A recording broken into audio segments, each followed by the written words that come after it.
Look, I mean, the thing about Trump is we've never been able to understand exactly why he was so much in love with Vladimir Putin, why he repeatedly expressed his admiration for him, why when the Republican platform was being written, the only part that Trump's people worked hard to change was the part where they basically said they were going to arm Ukraine against Soviet aggression.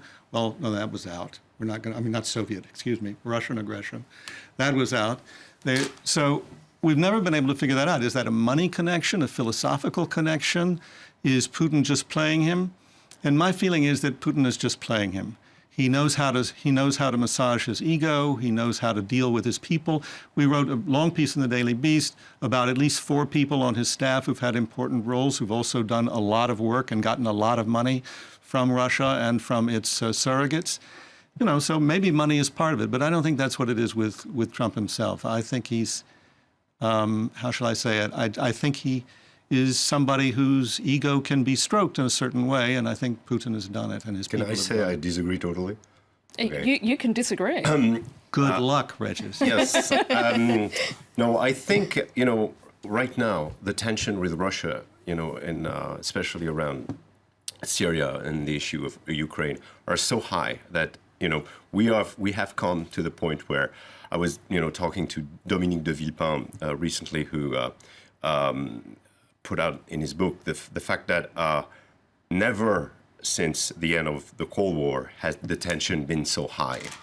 So if Donald Trump, if one of good things Donald Trump could bring is ease that tension, I'm not making projection on whether he will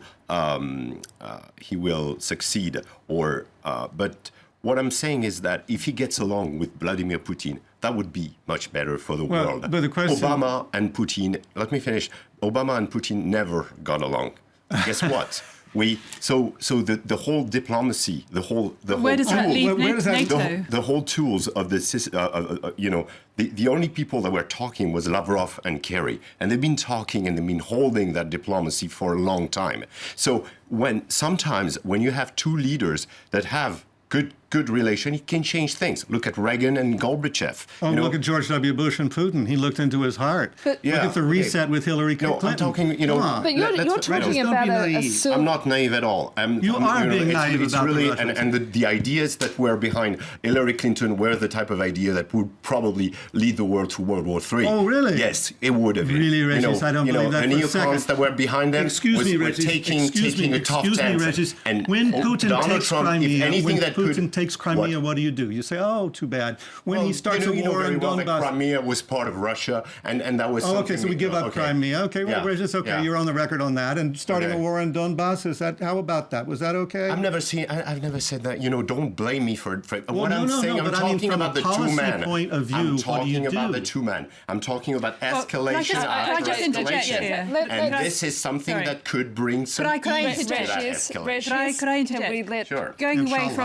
away from the bromance, if you look at it more geopolitically, where does this leave NATO?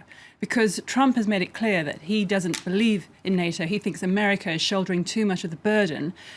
Without that American backing for Europe, what does this mean for European security? If Russia, for instance, was decide to go into the Baltic states, what could the Europeans do? Because without that American security umbrella, we are in a very vulnerable position. And we're now hearing from the EU that they want to create a European army. And that's causing some concern because we already have the criticism of a lot of European nations that they don't contribute enough to NATO. So how are these nations going to contribute to a European army? And how is